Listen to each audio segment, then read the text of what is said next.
the land of fire and ice, nestled in the North Atlantic. Iceland is where nature reigns supreme. You have volcanic formations colliding with glaciers, erupting geysers, majestic waterfalls, black sand beaches. The landscape here is like nowhere else on Earth.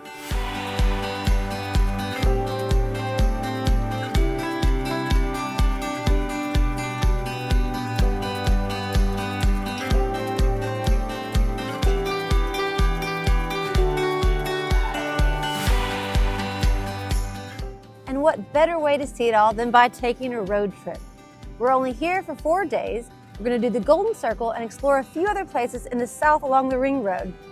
So let's get driving.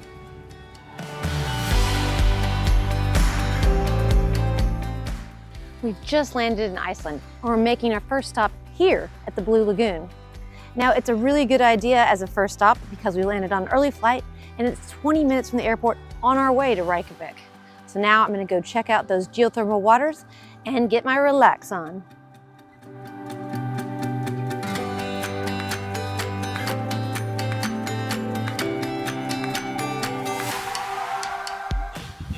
The Blue Lagoon was opened in the 1970s and it was developed as a result of wastewater from a nearby geothermal plant.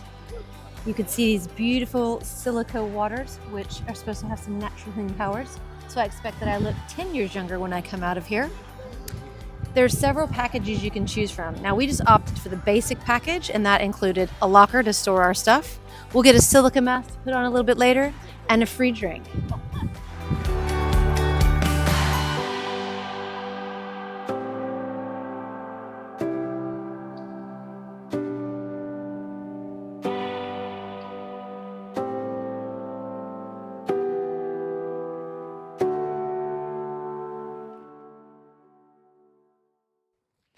Thingvellir National Park is a UNESCO World Heritage Site, and it's the first stop on our Golden Circle Drive. This is where the North American and the Eurasian tectonic plates meet. And if seeing this geological marvel isn't enough, you can actually swim between them at the Silfra Fissure. And that's where I'm headed. Fingers crossed I can feel my fingers when I'm done.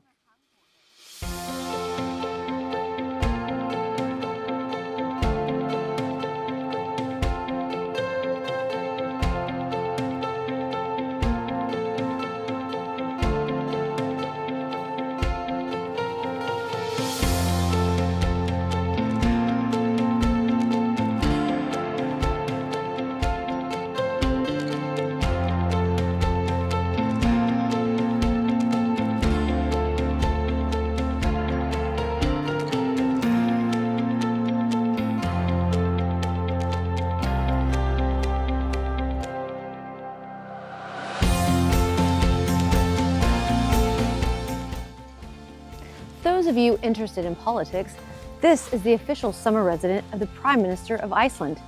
And here in Thingvellir National Park is where the first Icelandic parliament was held in 930 AD. In fact, it is the oldest surviving parliament in the world.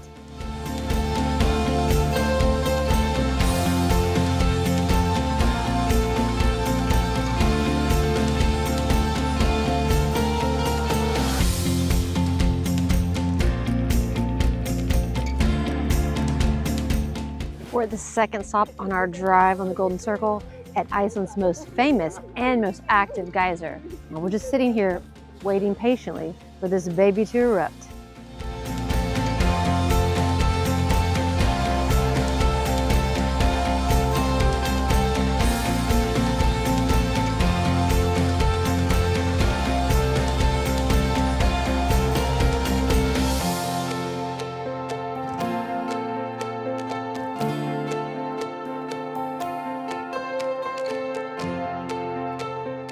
Just a further 10-minute drive from the geyser is Gullfoss, meaning Golden Falls.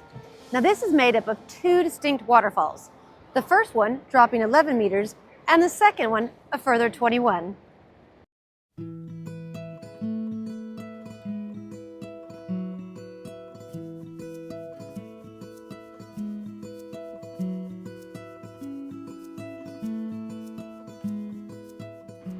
We've made a bonus stop because we had a little bit of time on our Golden Circle drive and we're here at Faxifoss. I mean, these are pretty incredible falls, and there's hardly anyone here, so maybe worth considering on your drive.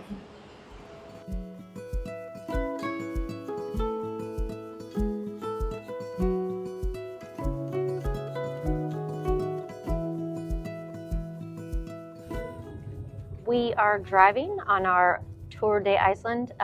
We've only come for 4 days, so we decided to rent a car because we wanted to be able to see things on our own timetable. So we have done the Golden Circle, or almost done, which is a 300-kilometer drive that starts and ends in Reykjavik. We've already seen the falls, we've seen the Geysir, the national park, and we're on to see the crater. Now, if we had more time, and if you want to come to Iceland longer, there is the ring road that goes along the entire country, where you can see a lot more, so maybe something to consider.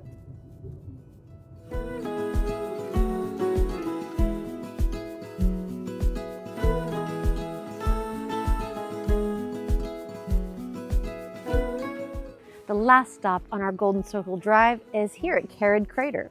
Now this is actually 3,000 years old, and it's pretty cool. I mean, you have the stark contrast of the red sand, the green grass, and the blue water, which is actually frozen right now. But I've been here before, a different time of year, where the water is just like turquoise blue. I'll put some pictures up on my blog so you can kind of see the contrast.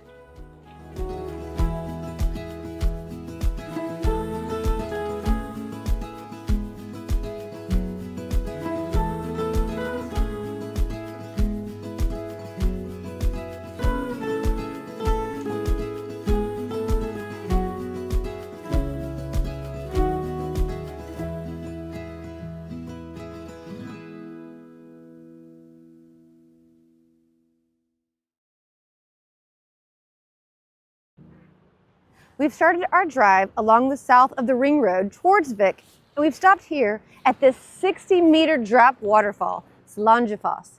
And what's interesting about this is that you can climb stairs to go behind it, check out the views, and just see how wet we're gonna get.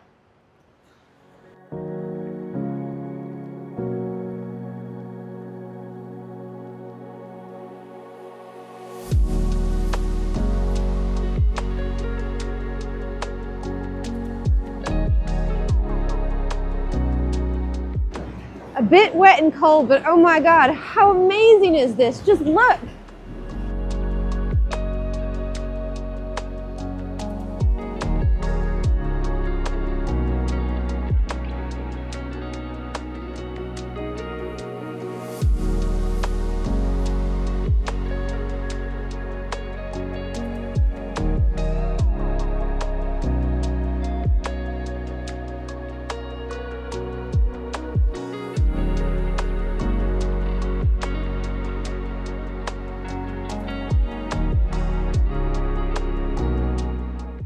On to our next adventure. We've just arrived at Sólheimajökull base camp.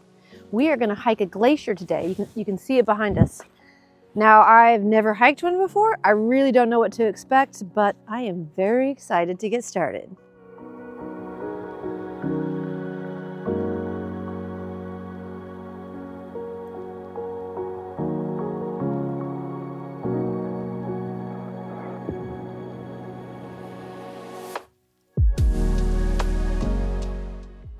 We've just hiked up from the bottom, which was not too tough because thankfully they supplied us with these crampons. I will have earned my lunch later, but I mean, the experience of a lifetime. I mean, who hikes on a glacier, right? It's amazing. Well worth it.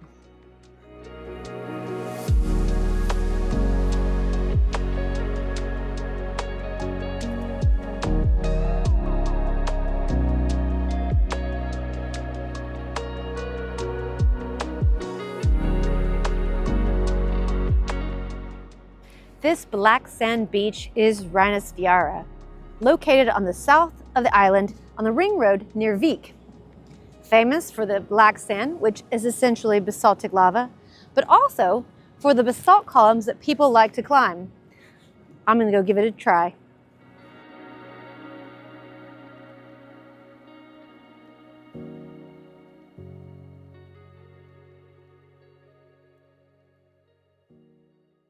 Icelandic people love good folklore, and with that comes trolls.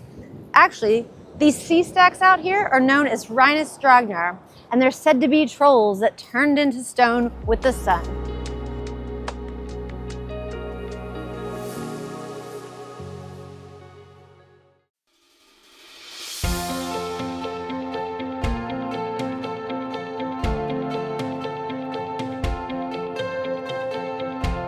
As I'm chasing all the waterfalls in Iceland, I had to make a stop at Skogafoss along the ring road in the south. Now this bad boy drops 60 meters. It's 25 meters across, and on a sunny day with the mist, you'd be lucky and catch a rainbow. Alas, not for me today with the weather. There's actually some stairs that climb all the way to the top for some viewing, and I'm gonna make that climb despite being very, very tired.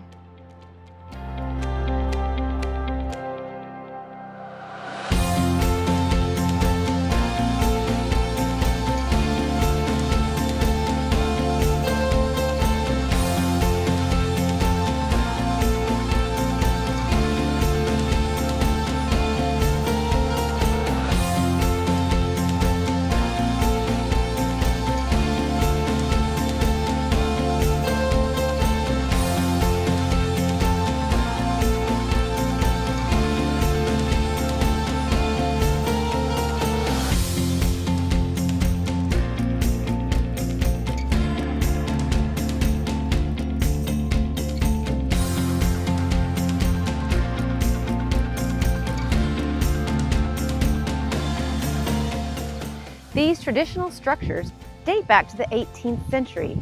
The Keldur turf houses were symbolic of Icelandic approach to building in harmony with nature. They're made of turf, wood, and stone, designed to protect the inhabitants from the harsh winters here. These houses are so small, it's like they were built for hobbits. Or I don't know, maybe short people like me.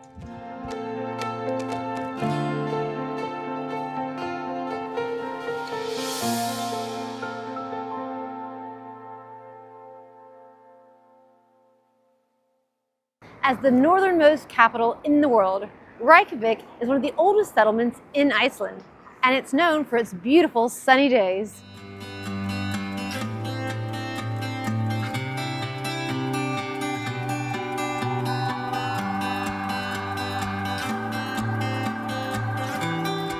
Since its founding as an early Viking settlement, this former modest fishing village has transformed into a vibrant, modern, innovative capital.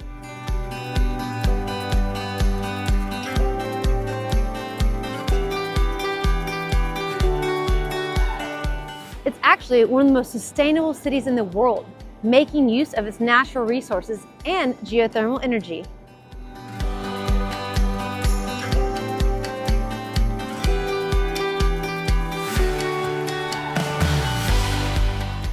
This is undoubtedly the most iconic landmark in Reykjavik, Hallgrímskirkja, with its towering spire at 745 meters.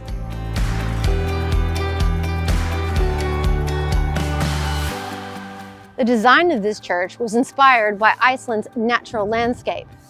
The stepped columns you see here are meant to resemble the basalt columns found in the volcanic formations. It is free to go inside. For a small fee, you can go all the way up, and despite being a cold, gloomy day, I'm still going to make that climb.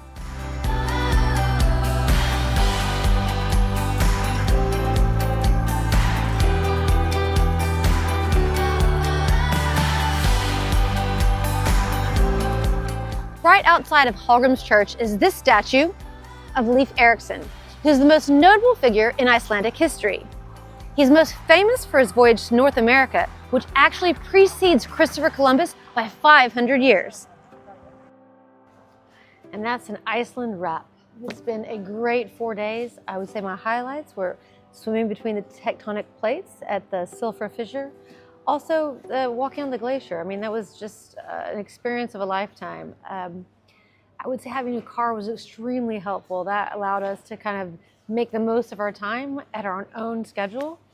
And I really loved, we stayed outside of Reykjavik in this little house in Hella for a couple of days. It was wonderful. We're taking one of the last flights back, which is why the airport's so dead. But check out my blog. I'm going to list all my tips and recommendations. And please like and subscribe.